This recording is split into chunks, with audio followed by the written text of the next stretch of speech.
ekomi lelo yo ekomi osatire motema na ngai na esengo mpona misala na yo ya bolingo mpe ya ekulusu yango etindi ngai naloba boye oyo eza ngolu nazwi epai na yo tika nayemba nzembo na esengo oyo eza ngolu yawe nazwi epai na yo ngai nasopa maloba ya motema ye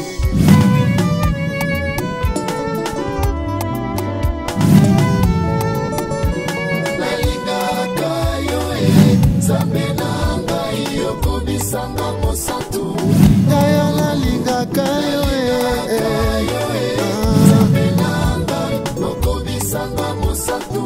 Yesu nalingaka yo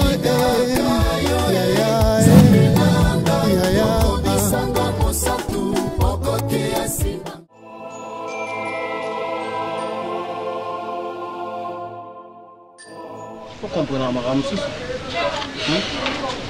Ça y est, dans éviter. Ngane na benga vina ngepasa na Nzambe. Ngepasa na Nzambe.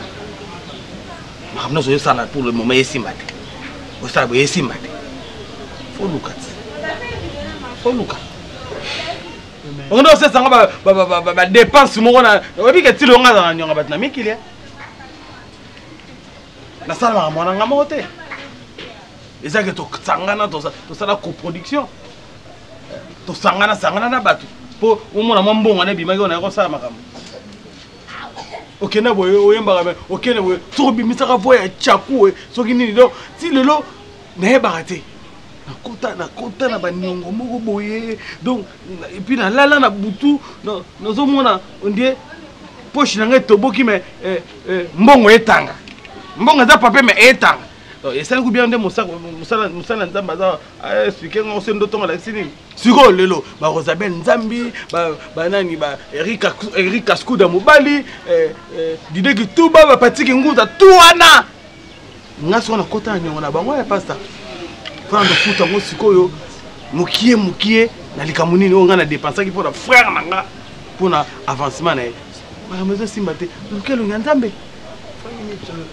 Tu as raison, je m'irais vraiment y mon quoi à l'oba parce que yo au comprenant ba te beli na mon kilo ba comprenate mutazo quand on dirait mayele na ye savoir faire na ye et coquille nzoka rien mutu mso ko banga na kenda panga ngate mais tango boyi nzambe mokili ba réalité za mibale soyi ko liate ko yo kanzala soyi ko lala te ko lamuka soki pe nzambe te satan.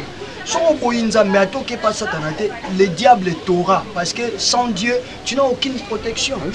Tout est fauché. Tout ne marche pas. Aujourd'hui, moi, c'est à Kimindako. Natikali Ngamoko. Orchestre Nangé Panzani. Nous sommes installés dans le studio Fouti. Nous avons 2 minutes à Zoloba. Et heureusement, il est mon frère. Soit qui moutou moutou soudain à Richard Mozu n'a pas produire non mais là vous me confirmez que vous êtes le PCR qui a vécu oui maître ngani nazaki de service donc tant au bazo tout en moi la moisi oyo Elena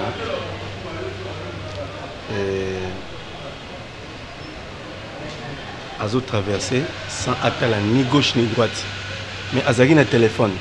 Ah donc c'était du choc de ce qu'elle a écouté au téléphone. Au téléphone, voilà. À palpiter. Donc à palpiter, azokatissa sans contrôle, je ne sais pas quoi qu'il ne wapi. C'est alors chauffeur ayaki ko percuté parce que chauffeur azaki na priorité déjà. Et azalaki chauffeur azaki monté à malamu. À Télémi, ndeto mema qui est dans l'hôpital. Et ben, la voiture en question, vous l'avez saisie? Tout alors nous avons tout saisi. Les assurés, vous êtes sûr? Bon, en tout cas, le chauffeur a le besoin assuré, mais il est congolais, alors il a déjà équipe à monter. Le patron a vraiment un langage à monter. Parce que tant le chauffeur a expliqué que non, à tout le monde a battu, a comprendre était, il a du téléphone, a bandit. Donc le propriétaire du véhicule? Oui, Abani Rotou Nanga Soki nayebi aza nani. Donc et puis chauffeur azo déclaré ah mais ngana tuti mutu ezali accident aza consisté kaka ye mutu kana ye na poko ezonga et puis na versement na ye. Alors na mon déjà patron na aza moto de compréhension. Monsieur le roulage. Oui chef. Ce pays avance, ne recule pas. Babylone Kouane, intimidation, il ne faut pas avoir peur. Saisissez ces véhicules-là. Et nous allons voir la suite.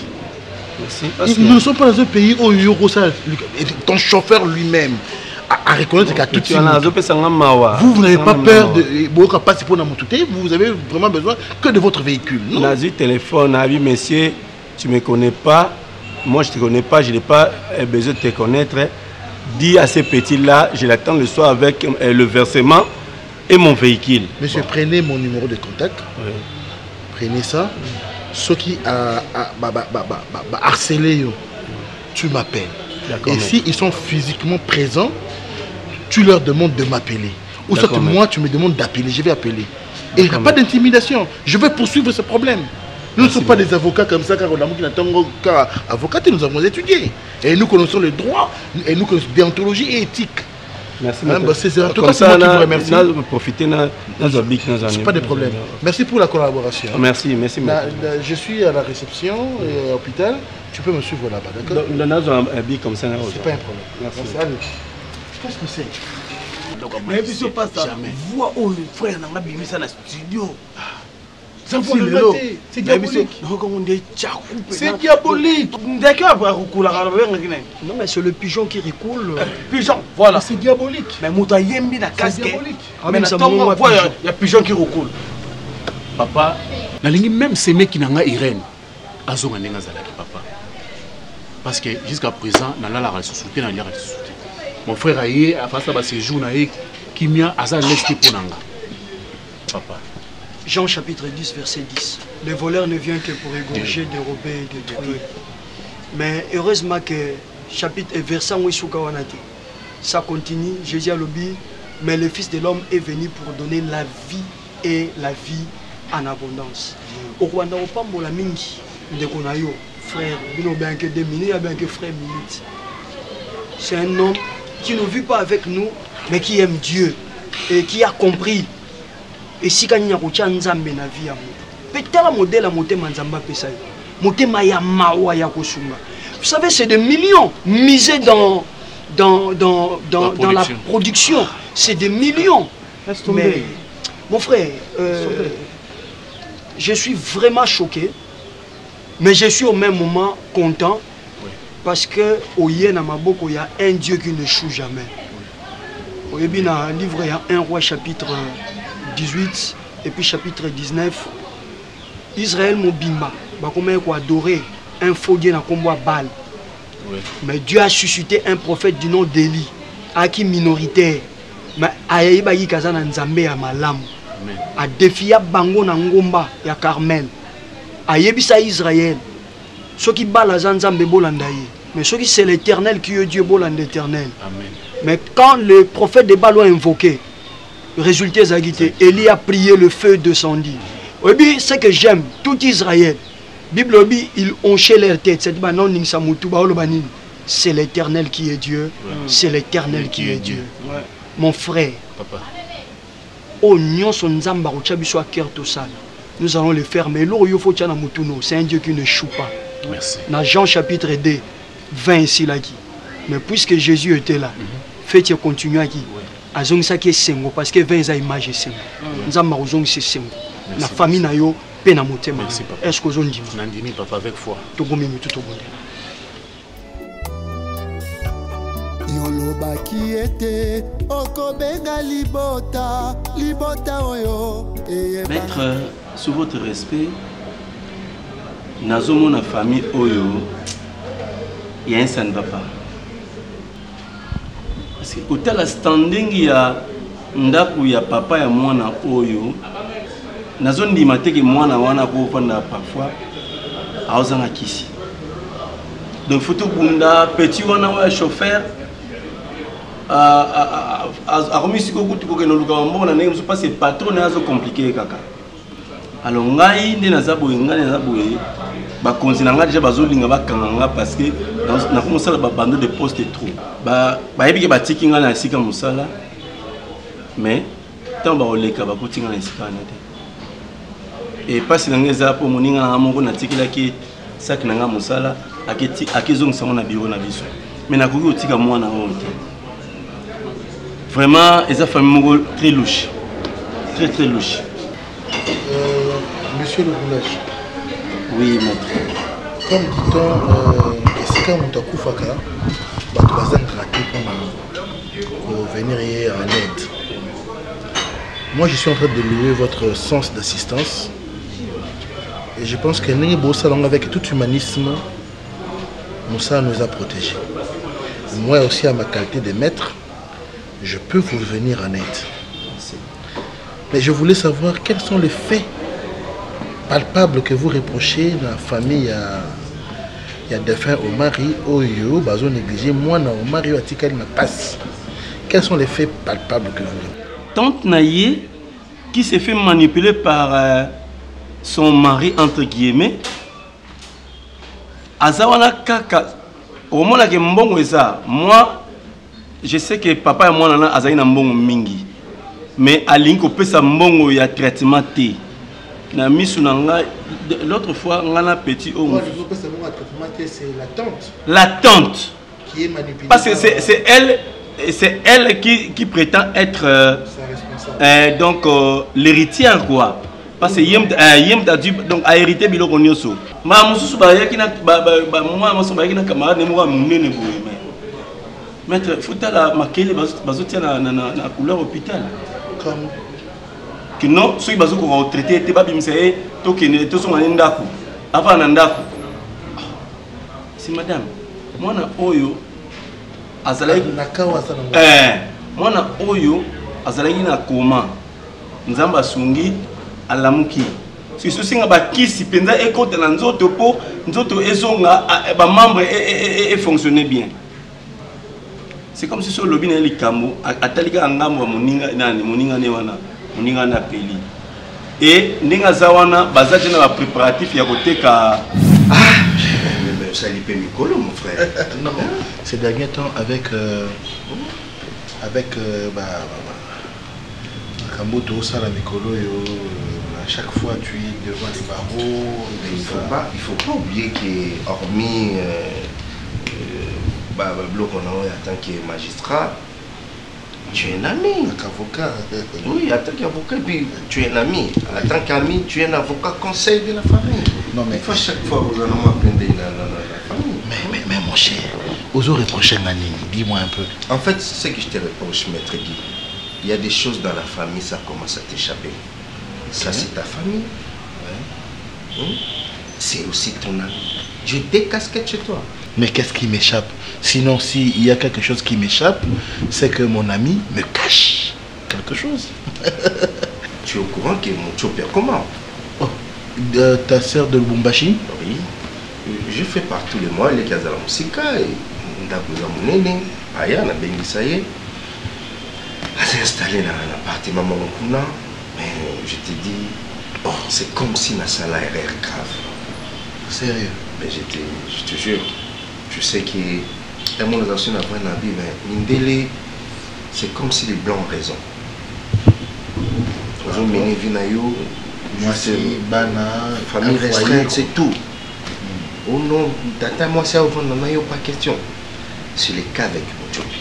Qu'est-ce qu'il y a comme problème? Depuis Mochopi Aya, elle ne fait que créer des problèmes à Péchanga comme pas possible. Au Benganaye, pour que non, Moni, parce que moi si naïe, Aïe, Kabola, par la famille, et puis voilà. Est-ce que Koye à Mochopi, on a Kinshasa précisément, l'avoir logé dans la résidence Nayo et rencontrer qui achartement il y a Maman Péchanga? C'est Péchanga, Moutasala qui Mochopi Aya na Kinshasa. Mais quand Moto a fait par tout le monde qui va bénir ça, au commune à Kinshasa, au Balokili. Parce que Mochopi a commencé à ceux qui ont déplacé au Yakutara et Indaki.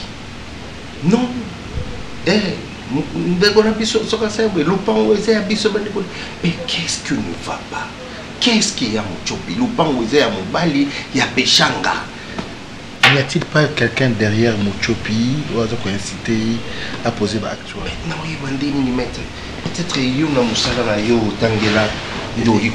Est-ce que, à part Mochopi, là où tu lui as donné comme domicile, Aza Yemoko, est-ce qu'il y a la famille qui vient le rendre visite, la rendre visite?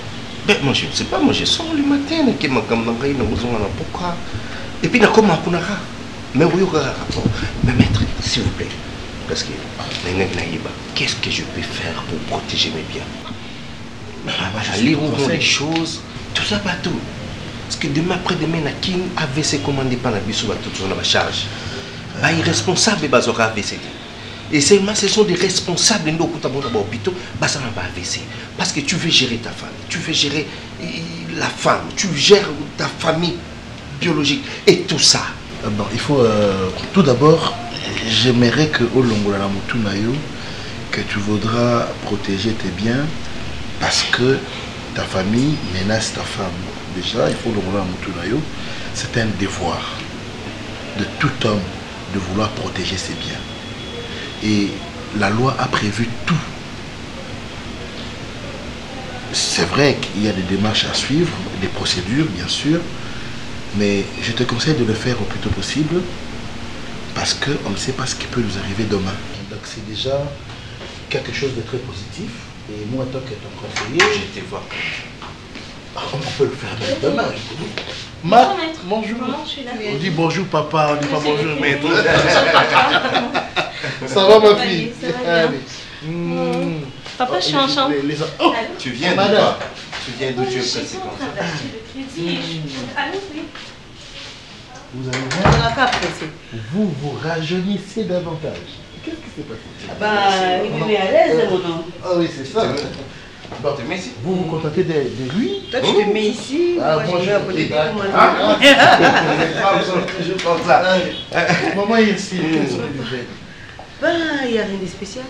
Sauf que j'ai pris un bon moment de congé et je suis de retour. J'ai effectué le déplacement à Bumbashi. T'as pas fini à la cuisine? Chérie, j'ai déjà fini. Pourquoi? Parce que je dois manger? Bien sûr que oui. Pourquoi je viens manger ici? Et c'est mauvais? Non, mais c'est mauvais. Non, non. Aujourd'hui, je ne mange pas ici, on mange ailleurs. Non, mais on a déjà préparé, mon frère. C'est quoi ça? Tu n'es pas convaincu? Non, mais vous ne bougez pas. Moi, je ne bouge pas. Non, non, je ne bouge pas. Je reste à la maison. C'est quoi qu'on a préparé ici? Ça, c'est Miliki. C'est Miliki. Tu connais, non? Ezali, chérie. C'est Miliki. C'est les Fumbois. Mais comment tu peux faire ça? C'est Miliki. Oui, à Moussaka. Il y a Moussaka en plus. Mais pourquoi vous pouvez faire des choses? Mais vous avez bien fait. Ah voilà, il y a les Fumbois. Mais ben je te disais, tonton Noko là, ce qu'on dit que la vérité, bien qu'il a mangé. Bien qu'il a comme avocat, mais il a mangé. Il a dit ça. Il est un bon manger. Pourquoi tu peux faire des choses? Et puis quand tu manges, il conjugue toujours ça au temps présent. Et puis comment je mange? Je parle pas. C'est ça. Je ne fais qu'appliquer la bouche qui mange ne parle pas. La bouche pleine ne parle pas. Voilà, t'as raison. Bon, là, c'est vrai, vraiment. Rapidement, parce que si j'ai un coup de téléphone ici. Tu pars pas, non, tu vas pas partir. Hein. Papa, madame. Tu vas manger et après. Madame Naya Zoloba, le pays. Maman, j'ai un choix. Quoi ça? J'ai faim. Allez. Mais vas-y, attends. Servez d'abord l'enfant comme ça, on mange. Elle est assez grande quand même. Ah non, mais quelle grande. Eh, vas-y, arrête avec ça. Grâce à maman, il a raté que ma fille nique. Non. Ça, c'est un regard de son père. Regard de son père. Elle est toujours comme ça. Fais un effort au bout à mon oreille. Bah, Omar a manqué ma caisse. Il a manqué ma caisse, Omar. Et ça fait quoi? Ça va. Monsieur Richard, maître. D'abord, Nangina Sengayo, Otika la collaborateur Nangai pour ce cas ici. Merci maître. De deux, puisse avoir confiance. Merci maître. Et je sais ce que je vais faire. Merci. Tout le temps la classe pas battu. Pas souci n'a pas. azala vraiment la mouvement à soutenir. Non, je ne le fais pas pour le présent. C'est aussi pour le futur. Merci. Donc soyez-en apaisés et moindre quelque chose, tiens-moi informé. Merci maître. C'est moi qui vous remercie. En tout cas, dans ça, maître. Merci d'avoir répondu à mon invitation. Merci maître. Au revoir. Nga la kika nazwa teni nanga bona ebite soki pe ba opesa nga tengai batiaki nga na bongolo nazaka na bongolo wana mais bakonzi babina te masu na bongolo te bazotinda nga na sayo croisement sayo victoire. Merci maître. Merci pour la collaboration. Merci.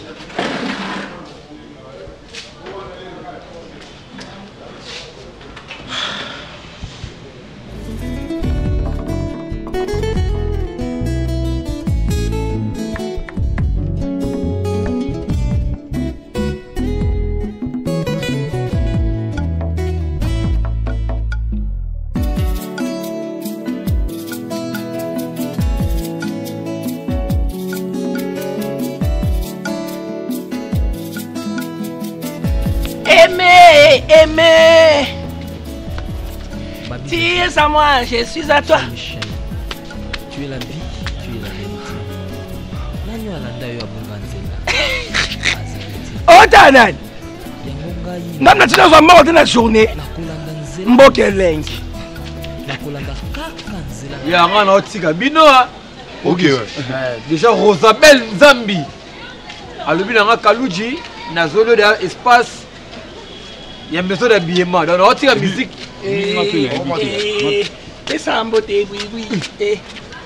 Bonsoir.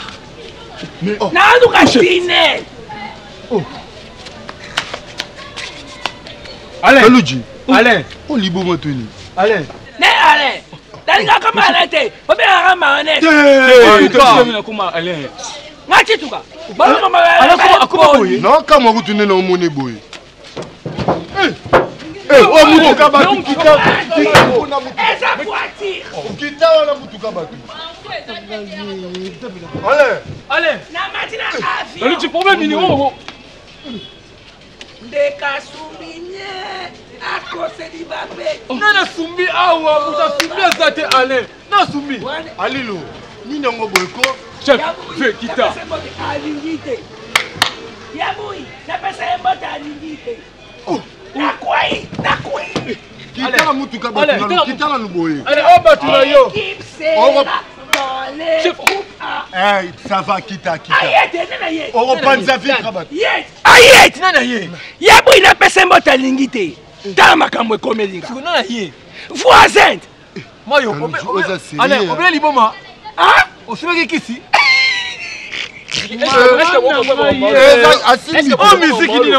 Musique intelligente. Musique intelligente, c'est hérité Watanabe. Tu comme héritier? Kita. Je suis désolé. Non, bête bata. Ah, si ma rabo. Non, le madama. Nathalie. Allez. Ni le comélio. Alors comment on nage dans la voiture? Balété. On est balété. Maman, piscine dans la voiture, allez. Ese balé. Maman nanga nzambe. Kita wala ko mutuko sora yo silika wa. Récitation. Tout le monde est. Na la zone c'est là. On a calcul. Allez. Oui. Kaluji mutuka batu nano akitero memisa biso ngambo. Na mutuka. Fia mutu. Tawala nini? Mais ba kanga biso mibale.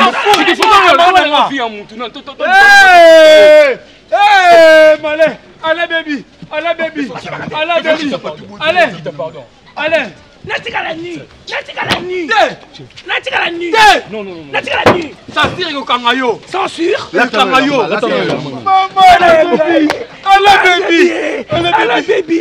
Begela maman Denis Nyankero. Tena likamboyo. Ala baby. La tala le lamba. Ala baby. Na zone c'est là haut. Tu vas tenir no beta. O beta là. So betera ma. Ngam na tina ko kesi mablo na. So betera pa. Boyo ki gase. Ya baluba. Na meti ya baluba. La bête ya mateke. Moya sous troisième. Moya. La bête ya ba soupe. Mais là huile d'olive. Boucle. Mais là huile d'olive. Mais là huile d'olive. Amen. Amen. Oh, huile d'olive. Et ça gagne à perdre. Nous avons eu à examiner le cas d'Elena. C'est un cas accidentel qu'on nous a amené à l'hôpital. Heureusement que j'étais moi-même présent le jour où le cas est arrivé. Alors après avoir examiné, il n'y a rien d'aussi grave par rapport au coma parce qu'on pensait que le coma pouvait être profond, mais c'est un coma qui est partiel. Mais avec le traitement et le produit que nous administrons, nous sommes en train d'élever déjà le coma parce qu'elle commence déjà à répondre à la stimulation. Lorsque nous stimulons, elle est sensible au niveau des membres supérieurs. Mais au niveau des membres inférieurs, là, nous devons approfondir les investigations. Certains examens, je crois qu'il faut aller même à la radio. Qu'est-ce que vous insinuez quand vous parlez de membres inférieurs? Il faut approfondir. Ça veut dire tout simplement que nous sommes en train de penser à une paralysie, mais qui peut ne pas être irréversible. C'est-à-dire qu'on peut corriger la paralysie. Oui, voilà pourquoi on a besoin de passer à la réalisation de cet examen, la radio de la colonne vertébrale et la radio du bassin. Donc, et ça peut, nous avons des préalables à faire pour... Ouais, c'est juste mettre le moyen parce que vous savez, tel que la loi le dit, d'ailleurs vous êtes mieux placé, le médecin n'a pas l'obligation de résultats, il a l'obligation de moyens. C'est-à-dire que vous devez mettre les moyens à notre disposition et nous allons procéder aux examens. Voilà.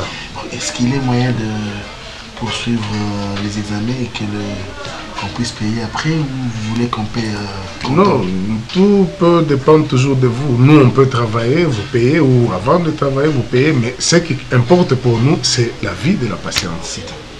Merci en tout cas.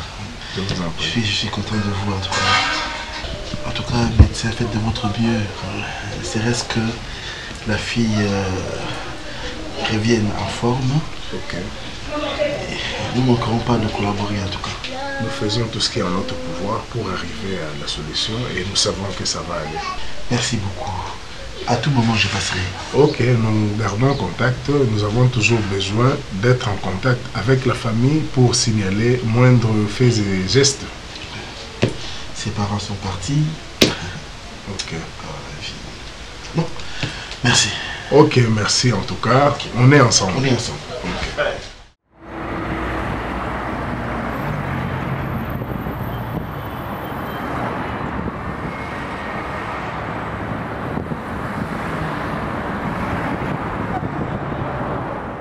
Bien, ce qui est important, j'ai déjà toutes vos identifications. Ok. C'est déjà important. Et ça, il n'a pas été puisque vous avez été clair devant moi, vous avez été transparent.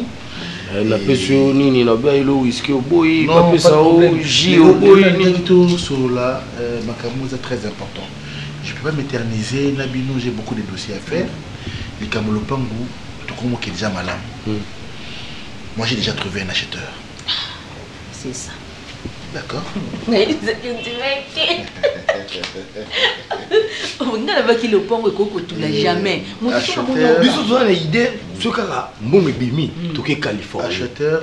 Moni Californie sont comme mon avocat. Non, là c'est votre vie privée. Ah, ça va. Je n'entre pas dans ça. Sur la mission même en Californie pour l'ingati. Donc maintenant nous tablons sur ce qui est très important. Le plan au Potekama, il faut qu'il y ait des documents justificatifs. D'abord, le livret parcellaire Ezali, non? Bon, livret, en vrai dit, nga nazanango. Mais oh nazanango, eza oh yazanango ti. Parce que livret, té, naza responsable so nazoloba ofani nie oyoki yo za responsable bazotuna yo naza mobali so naoloba yo ofani nie okoyoka te po yo komoni bakewa responsable bon ngalaki bosa bino mbai. Moi je comprends que vous avez des difficultés pour avoir les documents. Non, nous n'avons pas de difficultés. Nous avons des documents. Il y a une carte électeur à Sazoaki. Il y a une carte électeur à Sazoaki. Je parle de livret. Voilà, Nazan a vu il y a qu'au signer Mukandamba. Moi, c'est un notarié. Et un notarié. Et nous devons aussi qu'il y ait un chef du quartier. Chef du quartier, ndeye wana Nazana et pire mutunanga a reçu lettre moko siko a signé tout. La dernière volonté du découyus, c'est-à-dire Monto a sali que à son babiloko yo. Le testament. Oh, testament Zali. C'est que le père Motikali Ayo et vous avez affirmé qu'Atiki moi non. Moi na azo dépendre na yo puisque non, il y a plus que explication ma bé. C'est vrai. Le pango Ezayana, Ezalaki Ayana. Et comment est-ce qu'il y a eu? Voilà. Qu'est-ce qui atteste? Si on n'a pas Maman Rosie. Oui, papa. Mais je comprends que Makambo est trop glissant. Nous, en tant qu'avocats, nous avons la déontologie, la éthique, nous avons ça, Makambo qui est en paix. Tous on appelle client. La déontologie. Je vais vous aider. Voilà. Mais Bissot, tu as la clientèle. Bissot, tu as la vendeur. On parle comme ça. Client et avocat. Oui. Maître, ça là, nous sommes en pourcentage bien. Ah, mais là, tu veux un pourcentage. S'il avéré que je vous aide avec tous les documents, puisque je peux le faire, vous avez un client là, maître. Oui. Tout est bien la vérité. Vérité, Zabou. Tu peux pas katanga pe commettre qui est na yo. Ah. Le pan moya yo. C'est total les pieds bien maître yebi. Ndete o sola ne maître on comprendre que le pangu oyo eza bisonde ya na nganenga yo za mobile na moto yebi. Maître ndenge lo baboy. Omona minute to na mikanda te. OK. Biso to peso mbongo ou bien yo nza mbongo o sali mikanda o tina kombo na biso. Et bi maloko le pangu na biso. Nazwa eloko na son na yo po okosate lobi o balika. Ah maître na koso koma. Maître. Te chavoy, cha ngana sala ngamro penza. Te za mambo sinati so za na document ko sini ngana le ngai bo. Tika pesa ngana chavoy. Parce que o balukelanga na cha voice na o ka aussi likambo be lui oui ngamo mukolo penza eloko ngaye. Yo bino za impoli non te ke lo pa. Rosi Muchopi ngaye. Rosi Muchopi kabongo. OK. Abaksina kabongo baluba. C'est ça. Ayebaki. Oui, maître, ezanga Rosi Muchopi na sele o message yo. Maître na minute oyoyo totiki makamunyo na maboko na yo.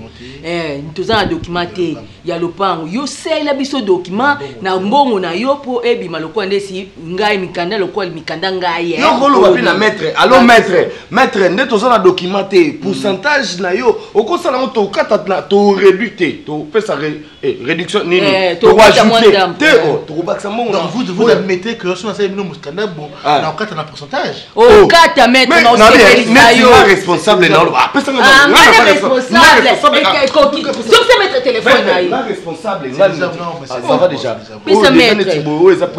il a c'est-à-dire que le cabiso na peut to wele la lokola mama mikanda c'est ça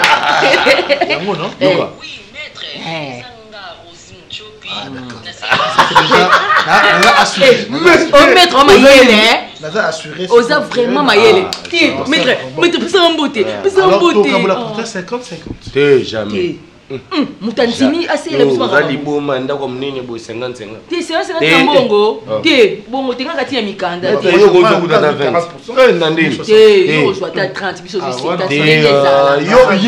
ko gifler yo na ko gifler. Te mettre va na to solo. Non c'est bon. Moi j'ai 40%.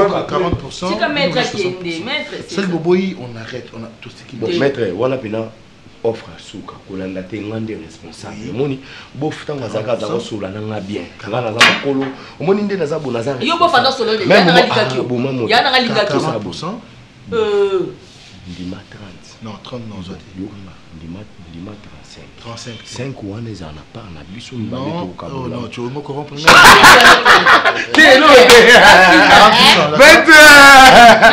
Maître 40, hein? Maître. Ok, 40. Maître,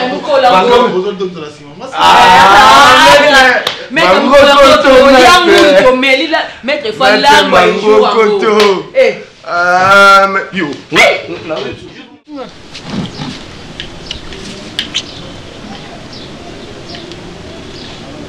Nazana njela mama.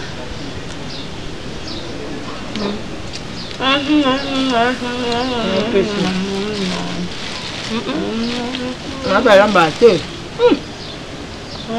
Bana ba ipana kusoma mama bala biomba. Kwani muzika sanite. Chago za sana. Aya nyumba. Ona mwana okola ba difficulté mama. Eh ba dendo chaque jour lamba répéter. Nsani.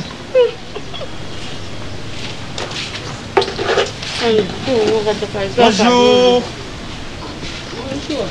Bonjour maman. Ça va Bibi? Oui. Bonjour. Bonjour. Bonjour. Maman yo. Maman nani? Maman Kalunga. Maman Kalunga. Boza malam maman. Très bien. Nayambia. Bon papa, bon bini. Nayambia. Non, je suis chef. Nanga musali entendé. Papa suka ka kuna, suka kuna. Natenaki vraiment tokoma awa. Parce que Danga masini. c'est lui. Il a quand papa. Il va retomber on dirait hein. Osala ni. Na yo ki solo nango ya mama. Osani batiela yo. Pona za rende fan de. C'est bon. Maman Kalunga. Maman soki ba meminga. Papa zana seko. Maman. D'accord. Soki ba meminga awa. C'est parce que maman.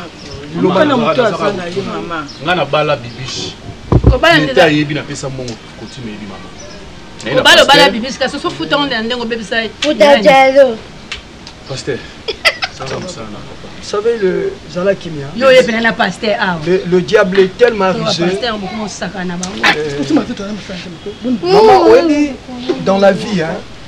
Toza makamsusu ozozo makantina yo lobi likambo esalami eza oyo mais tolia munene eza beaucoup plus faux koluka nzambe au travers basali na ye parce que ba problème bozo kutana nango bon ngana ebité mais nalingaka batu ba comprendre que solution likambo nyonso ezaka panza ezaka na kokangana kanda de papa solution likambo nyonso ezaka panzambe mais ezaka te fo mutu moko asala mabe simande ale boko oluka nzambe boko tina makambo wana wani mutu olinga pozo succès il faut makila bato et puis makila zo na famille na yo minute ye wana za wana kupa ko zota na minute maman azo makila est-ce que koko bouger mon calme s'il te plaît azana bane belé s'il te plaît bon za bane belé ngane dongo sepele ndebo zo ire zo banga nini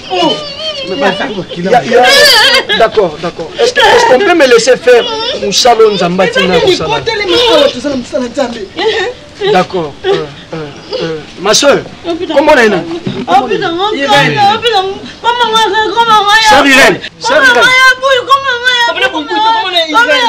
Ma soeur, s'il te plaît. Ah, tu que nasi me poani. S'il te plaît. Ma soeur. Au bang basaleni. Bon ko baksaye. Le diable méchant. Et loko wana za ngona loboko na sima.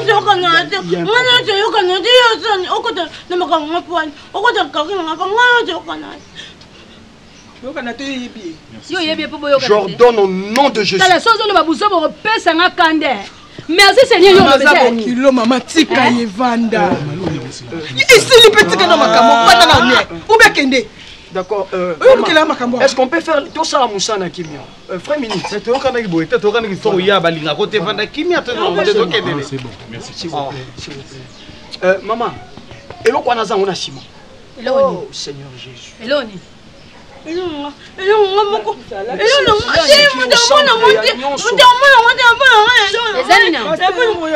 peux me donner ça? Au nom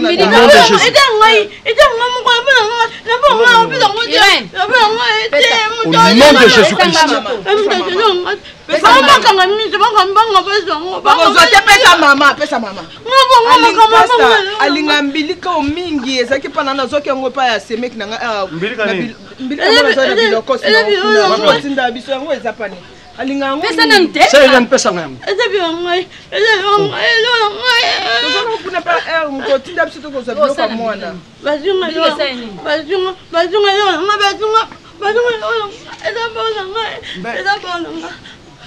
Bonbona kuna biloko. C'est aussi comme biloko. Tinda bisona tokundoza bilo amwana. Libota ekomi. Mopagano akomi. Lelo yo ekomi. Oh, osatire motema na. Yo poni oyo. Oyo.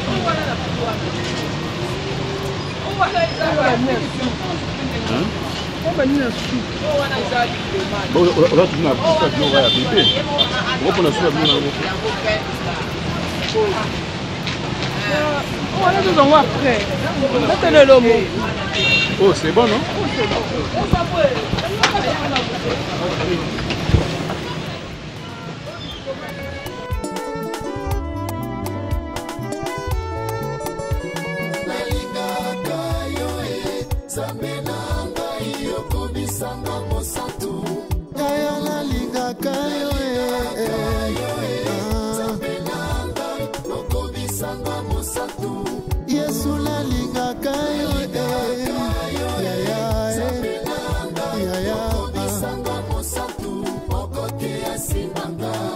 Papa nangaye afani na likolo azingamila bikelamu. Les quatre êtres vivants bakoloba ozali mosantu Yahweh. Kuna les 24 vieillards bakobwaka bitole na bango na makolo na yo. Bakoyebaka obongi na lokumu na kembo o. Awayo analelaki amonaki moko te akokaki kofo. Maman, merci, hein. Solo si vous solo la bengi, madame, bien non? Vous savez que tu as madame Nana Ibiche. À ce pays, moi qui est le autosuit, elle n'est pas ici. Père, au nom de Jésus, je suis en train de neutraliser force mieux pour accompagner nous. Au nom de Jésus. Nous allons marcher sur les scorpions, sur toute la puissance de l'ennemi et rien ne pourra nous nuire. Je domine sur ça en ma qualité de ton serviteur. Au nom de Jésus. Fais ça. Mais et le koyo, dans d'autres cas, on est retrouvé na kini. Mais le pas comme le koyo. Maman, Mbelika ngo ewuti pa na ye. Atindaki biso to kendo za biloko na bilokos na inde to kenanga na mobali nanga to kendo zimbilika na bilokos problème na kasa biloko. Na kota na bilokos te loko. Eloko pas ça. Na kota na bilokos te. Oui, ewuti poto bilokos. Eloko oyo jour mususu tangu ibisa zaki pa nanga. To kindaka tipe otinga ba bilokos na ye. Aponaka iloko mwana mwa ba vilo wana. Est-ce que ozo comprendre que ngana tik na kotika okotsa iloko na kata biloko ste na yo na on siko bokotsa te salini ezaki mbilika melama ezali esalini 3 minutes 3 minutes eloko yo le Seigneur azoko laksanga on a raison ko le besoin baité mais eloko yo ebima est pas magicien moko na pays na yo vanda kana si en face na yo en face oui maman biloko eza parmi biloko oyo ebima na ndaku ya magicien oyo tondo vande en face azaki voisin nanga du coup ntango atikaka testament na ye alobaka biloko na ye jour akufa biloko na ye nyonso basala nini babimisa libanda babimisa mais eloko oyo ngai natikala kotouche est-ce que ozo comprendre ke nga nazokamwa siko eloko yango yaki yango moko okanzwaki na kati ya biloko na kati ya biloko sitenge ekoti nde nini mama siko yo tuna biso to biso bato tuna yo mto yebi magicien ngambu na bino. Est-ce que je peux continuer? Pasteur, vas-y. Nana pour sa vérité, papa. Vas-y, nini, vérité, nini, mascarade, na bino boye na ngo. Maman, ozana posa moi na za la délivrer. Oui, papa, ya na ngai. Ozana posa ndeko abonga. Parce que pas signon so ndeko ezeloko. Ngi mwasi na ngazonga na ndeko. Azwa yango, akangama nango, mazali pe na Christ te. Babuli po na mtu. Nasonga. Ah, boxe na tele songa. Ça va, c'est maman, pardon. Maman. Yaka na rosombelo lipa msusi. Yaka. C'est Irène Yaka. Boui Yaka.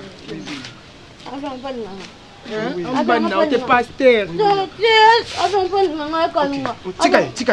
Ah, bouge tika. Nom de Jésus. Puissance nyonso ezoko agir. Oye bimane loko pour dominer nzoto na yo.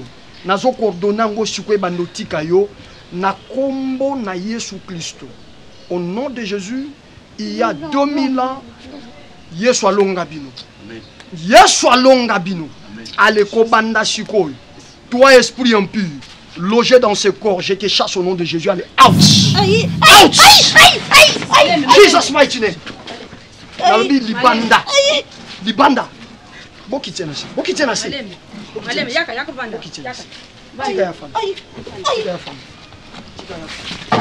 Toi esprit impur, allez quitte ce corps. Au nom de Jésus. Allez. Va-t'en de ce corps. Au nom de Jésus. Kobanda sikoy. Allez tika ya nalobi. C'est un ordre que je te donne. Au nom de Jésus. Allez.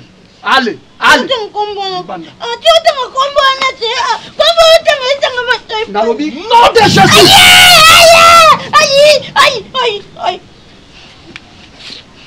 Maintenant, je vais te présenter le feu.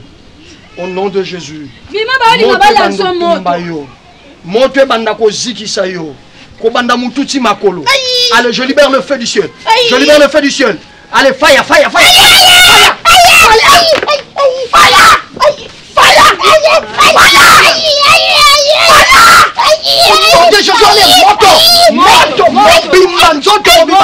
Accompagnez-moi dans la prière. Accompagnez-moi dans la prière.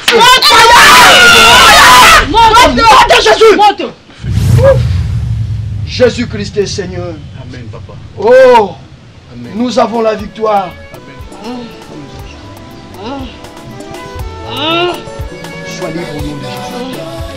Sois libre au nom de Jésus. Sois libre au nom de Jésus. Sois libre au nom de Jésus. Sois libre au nom de Jésus. Na beleli makila na Yesu Masi. Bible lobi na livre ya Apocalypse chapitre 12. Vous l'avez vaincu à cause du sang de l'agneau. Je libère maintenant la puissance du sang de Jésus-Christ sur ton âme, sur ton corps et sur ton esprit. Amen. Je brise toute forme de prison. Et na bimisio ko banda siko na kombo na Yesu. Amen. Amen. Chère Irène. Irène. Chère Irène. Chère Irène. Chère Irène. Chère Irène. Bonnie. Vous allez bien?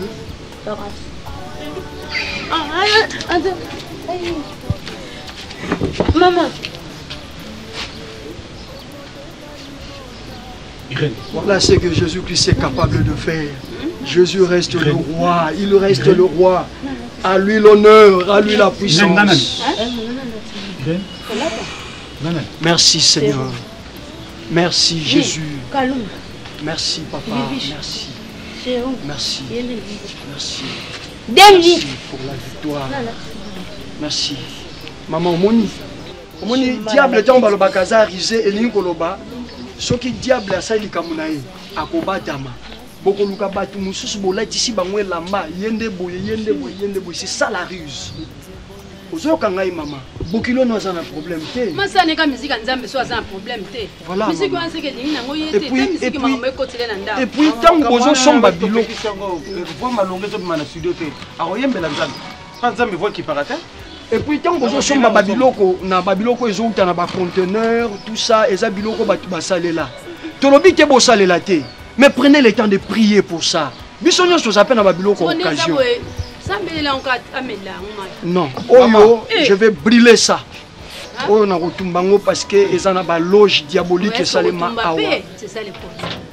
Maman, soki pe boko pesa essence totumbi yango awa ya voilà donc toli ezali soki bozwi eloko occasion eza mabete priez pour ça parce que Bible lobi tout est sanctifié par la prière bosambela mpo nango eza te enasombi batasi moko oye nango mama botyelanga ti kuna oyebi te nani asalela yango cérémonie nesalama autour ya eloko wana biloko nyonso toza nango na ndako papa toya nango non nalobi boya nango otokomaka biloko abe ya poto nde wane magicien ngamba ba 2 minutes otasalela mwana nazwaki mpe kuna mama non c'est simple allez prier pour ça sanga mono ko ezaka ya magicien mama kiti ya problème te kiti wana eza oyo ya mwana magicien mwana magicien yazo kiti na mwana oyoki OK non mwana magicien kano vanda na kiti atoteza kiti mwana magicien ngamba ba 2 minutes yebto bando vanda na kiti atoteza wana mozo bote oui maman moi n'est pas problème mwana magicien mwana wala mwana nzamba zanza nalobi boye maman nauti koloba tout est sanctifié par la prière nzambe soka bandilika mwamema yango ti na suka asukisa alika na nzela te bokende na kombo na Yesu bosambela mpo na babiloko nyonso nzamba kuyana biso moko ozala za papa voilà mais esika babengaka yango baoutil baarchive ya diable eza réussite ekozala te Yesu alobaki sans moi vous ne pouvez rien faire c'est-à-dire lokola bokotaki eloko oyo absence ya présence ya nzambe ezalaki eloko nie kosima non c'est plus rien eza so eloko te yango na biso mo eza totumba ngo awa lokola boboyi on va brûler ça au niveau de l'église il y a pas de problème kobanda lelo famille ezonga diable musane kokabola mais nzambe musane kosangisa pasteur oui na comprendre mon eloko oyo na comprendre